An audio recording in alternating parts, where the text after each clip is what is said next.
അപ്പോൾ ഗൈസ് ഇന്ന് നമ്മളെ വീട്ടിലോട്ട് നമ്മൾ എന്ത് ചെയ്യാണ് ഒരു ഫ്രിഡ്ജ് വാങ്ങണം. അപ്പോൾ മൂത്തപ്പോൾ ആദ്യം തന്നെ അവിടെ പോയി സെറ്റായി സാധനമൊക്കെ നോക്കിയിരുന്നു കേട്ടോ. അപ്പോൾ ഞാൻ എൻ്റെ കസിനായിരുന്നു പോയിട്ടുണ്ടായിരുന്നത്. മൂത്താപ്പയും മുത്തമ്മയും അവിടെ നേരത്തെ തന്നെ എത്തിയാണ്. ഞങ്ങൾ ഈ ഒരു ഫ്രിഡ്ജ് കണ്ടു. ഇതിനെ സംബന്ധിച്ച് നോക്കുകയാണെങ്കിൽ ഡാമേജും കാര്യങ്ങളും ഉണ്ട്, പിന്നെ റെഡി പീസ് ഇല്ല. അതുകൊണ്ട് തന്നെ നമ്മൾ നേരത്തെ കണ്ടിട്ടില്ല അതേ ഫ്രിഡ്ജിലോട്ട് വീണ്ടും പോയി. പിന്നെ അവിടെ നിന്ന് കിട്ടിയതാണ് കേട്ടോ ഈ മുറുക്ക്. അവിടെ കുറച്ച് നേരം നിന്നപ്പോൾ നമുക്ക് ചായ മുറുക്ക് തുടങ്ങിയിട്ടുള്ള സാധനങ്ങളൊക്കെ കിട്ടിയിട്ടുണ്ടായിരുന്നു. പിന്നെ ബില്ലിൻ്റെ കാര്യങ്ങളും ഒക്കെ സംസാരിച്ചുകൊണ്ടിരിക്കുകയായിരുന്നു മുത്തമ്മക്ക് പരിപാടി. അപ്പോൾ നമ്മൾ അവിടുന്ന് ഫ്രിഡ്ജ് നോക്കി നമ്മൾ അവിടുന്ന് പുറത്തോട്ട് ഇറങ്ങി. പിന്നെ പിറ്റേ ദിവസം രാവിലെ ആകുമ്പോൾ നമ്മൾ ഓർഡർ ചെയ്ത ഫ്രിഡ്ജ് നമ്മുടെ വീട്ടിലോട്ട് എത്തി ഗൈസ്.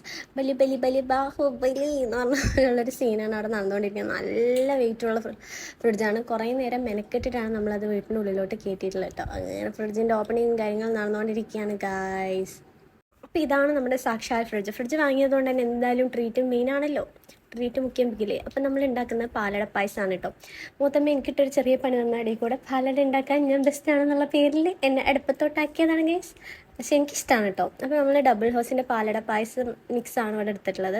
പാല് നല്ലോണം തിളപ്പിക്കാൻ വെച്ചു. അതിലോട്ട് ഷുഗറോ കാര്യങ്ങളോ ഒന്നും തന്നെ ആഡ് ചെയ്യേണ്ട. നല്ലപോലെ പാല് തിളച്ചതിന് ശേഷം നമ്മൾ ഈ പാലടയുടെ മിക്സ് അതിലോട്ട് ഇട്ട് കൊടുത്ത് വീണ്ടും നല്ലപോലെ അത് മിക്സ് ചെയ്ത് 30 മിനിറ്റ് സ്ലോ ആയിട്ട്, അതായത് സിമ്മിൽ വെച്ച് നമ്മൾ വേവിക്കണം എന്നാണ് പറയാറുള്ളത്. അപ്പോൾ നമ്മൾ സിമ്മിൽ വെച്ചിട്ടാണ് അത് കുക്ക് ചെയ്തെടുത്തിട്ട് അതിൻ്റെ കളറ് മാറി മാറി നല്ല അടിപൊളി ഒരു ക്രീം കളറായിട്ട് വരുന്നതിൻ്റെ ആ ഒരു ടെക്സ്ചറാണ് അതിൻ്റെ ഒരു പാകം എന്ന് പറയുന്നത്. എനിക്ക് ഏറ്റവും കൂടുതൽ ഇഷ്ടമുള്ളൊരു പായസമാണ് കേട്ടോ ഇതായി കാണുന്ന സാധനം. അപ്പോൾ നമ്മളെ സാധനം ഏകദേശം ഒന്ന് റെഡിയായി, പായസം റെഡിയായി. പിന്നെ പായസം റെഡിയായ സ്ഥിതിക്ക് എല്ലാവർക്കും കൊടുക്കണമല്ലോ, നമ്മളെ ട്രീറ്റ് അതാണല്ലോ. പിന്നെ ഇപ്പം എന്താ നമ്മളതൊരു ഗ്ലാസ്സിലോട്ടാക്കിയതിന് ശേഷം പിന്നെ ടേസ്റ്റ് ചെയ്ത് നോക്കൽ മെയിനാണല്ലോ. ഞാൻ ഉണ്ടാക്കിയതുകൊണ്ട് പറയില്ല ഗൈസ്, സംഭവം നല്ല അടിപൊളി ടേസ്റ്റാണ് കേട്ടോ.